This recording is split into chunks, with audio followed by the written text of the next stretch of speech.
ለጣቢያችን አስተያየታቸውን ከሰጡ መምህራን መካከል መምህርት አበባ ገብሬ፣ መምህርት መስከረም ጮራና መምህርት አይናለም ገብሬ ለተማሪዎች ምገባ መርሃ ግብር ተማሪዎች ትምህርታቸውን በንቃት እንዲከታተሉ አስተዋጽኦ ማበርከቱን ገልጸዋል። መርሃ ግብሩ ከተጀመረ ወዲህ የተማሪዎች መጠነ ማቋረጥ መቀነሱንም በማከል ምገባ መጀመሩ እጅግ በጣም አስፈላጊ ነው። በእኛ ትምህርት ቤት አካባቢ ዙሪያውን ያሉ የችግርተኛ ቤተሰቦች ናቸው። ሳይጀመር በፊት ብዙ አቅመ ደካማዎች ነበሩ። ከዚህም በፊት ምገባ ሳይጀመር እንደው በምገባ ምክንያት አቅም ያለው ወደ አቅም ባለበት ነው እየወሰደም ያስተማረም ሲኖር የነበረው። አሁን እግዚአብሔር ይመስገን መንግስታችን እናመሰግናለን እናልፍም እግዚአብሔር ይስጦ። አሁን ከምገባ በኋላ ሁሉም ተማሪ 108 ተማሪ ነው እዚህ ተቀብለን ያስተማርን ያለ ነው። አቅም ለሌለው አቅሙን አስቦ ቀን በቀን በመመገብ በስነ ስርዓት ምገባቸውን ያካሄዱ ነው፣ እየተመገቡ ነው። መንግስታችንን ይሄን ያደረገልን አካልን በጣም ነው የምናመሰግነው። እዚህ በፊት ብዙም እንደዚህ ባይሆንም አሁን በጣም ትምህርትም ይሄ ምገባ ከተጀመረ ወዲህ በጣም በጥሩ ሁኔታ እየተከታተሉ ነው። ሲቀጥል ደግሞ ሁሉም እየመጡ ነው። በጣም በጥሩ ሁኔታ ነው እየሄዱ ያሉት። ከተማሪዎቹ ወላጆች መካከል ረዳት ኢንስፔክተር ታፈሰ ማሞ፣ አቶ ገላዬ ገበየሁና ወይዘሮ ታየች ደጎዬ የምገባ መርሃ ግብሩ ለህፃናት የመማር ፍላጎት መጨመሩን ተናግረዋል። መርሃ ግብሩ ተጠናክሮ እንዲቀጥል የድርሻቸውን እንደሚወጡ ነው ወላጆቹ አስተያየታቸውን የሰጡት። ትምህርት ቤት እስካሁን ባለው ያው ፈረስት አንደኛ ሴምስተር ትምህርት አቀባበሉ ምገባ ስርዓቱ ከመጀመሩ በፊት ትንሽ ችግር ያለበት እንደነበረ ያው እንደ ቤተሰብም እኛ የምናውቀው ነገር ነው።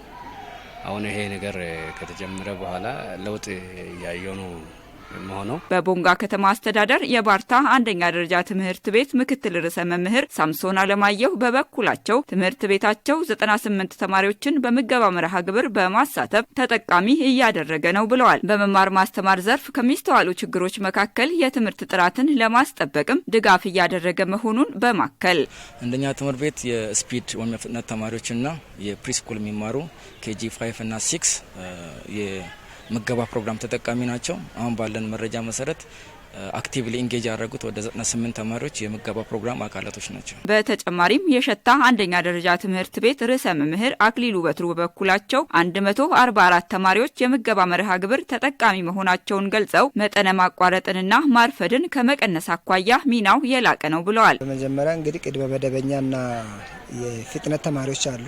እነዚህ አጠቃላይ 144 ተማሪዎች ናቸው ለዚህ ምገባ ላይ የሚሳተፉት ማለት ነው። ስለዚህ በዚህ ምክንያት ያው የወተትና የዳቦ ምገባ አለ። የተማሪዎች ምገባ መርሃ ግብር ከጥቅምት ወር 2018 ዓ.ም ጀምሮ በቦንጋ ከተማ አስተዳደር ስር በሚገኙ 7 የመንግስት ትምህርት ቤቶች ተግባራዊ እየተደረገ መሆኑን የቦንጋ ከተማ አስተዳደር ትምህርት ጽህፈት ቤት ኃላፊ ወይዘሮ ውቢት ኃይለ ሚካኤል ተናግረዋል። የህብረተሰቡን ማህበራዊና ኢኮኖሚያዊ ችግሮች ከመቀነስ አኳያ ታሳቢ ተደርጎ መርሃ ግብሩ መጀመሩን ገልጸው የተማሪዎችን መጠነ ማቋረጥ ከመቀነስ አንጻር የላቀ ድርሻ እንዳለውም ተናግረዋል። መርሃ ግብሩን ተግባራዊ ለማድረግ ከተማ አስተዳደሩ 2 ሚሊዮን ብር በጀት መድቦ እያከናወነ መሆኑን የገለጹት ወይዘሮ ውቢት በቀጣይ ማህበረሰቡን በማሳተፍ እንደሚሰራ አመላክተዋል። ተማሪዎችን ትምህርት ቤት ለማቆየት የምገባ ስራ ለመስራት ታቅዶ ያው የገቢ ማሰባሰቡ ስራ አልተጀመረም። ነገር ግን ከተማ አስተዳደሩ 2 ሚሊዮን ብር በጅቶ በ7 ትምህርት ቤቶች ላይ የምገባ ስራ እየተካሄደ ነው ያለው። የምገባ ስራውን እናሰፋለን ብለናል። ይሄ የምገባ ስራ ደግሞ ለተማሪዎች እጅግ በጣም ውጤታማ ነው። መጠነ ማቋረጥን ይቀንሳል፣ መቅረትን ይቀንሳል። እኛ ደግሞ በተለያየ ነገር ሳይሆን ያው ኑትሪሽን ወተት ነው እያቀረብን ያለ ነው።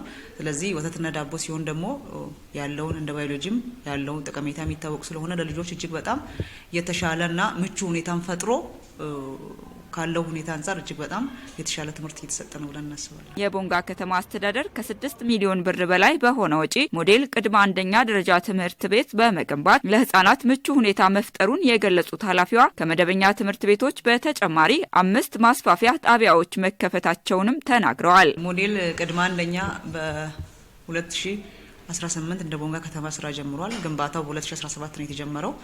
ከ6 ሚሊዮን ብር በላይ ወጪ በማድረግ ከተማ አስተዳደሩ ግንባታውን ለተማሪዎች ምቹ በሆነ ሁኔታ እንዲሰራ ተደርጎ እና የልጆቹ መማሪያ ክፍል አለ። 5 አመት ለብቻ 6 አመት ለብቻ መማሪያ ክፍል አለ። በዛ ላይ የሚመገቡበት ሩም አለ። እንደገና ሬስት ሩም አላቸው።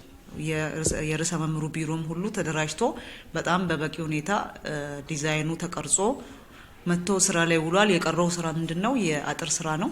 አጥር ስራውም ደግሞ አሁን ተጀምሯል ማለት በከተማ አስተዳደሩ ውሳኔ ተሰጥቶ አጥር ስራው ጀምሯል ማለት ነውና ቅድመ አንደኛው ግንባታ አንደኛ ከምገባው ጋር አብሮ በጣም ምቹ ነው። ወተቱን በአግባቡ እዛው ላይ ከፍተኛ መራሮች መጥተው ነው የመረቁት።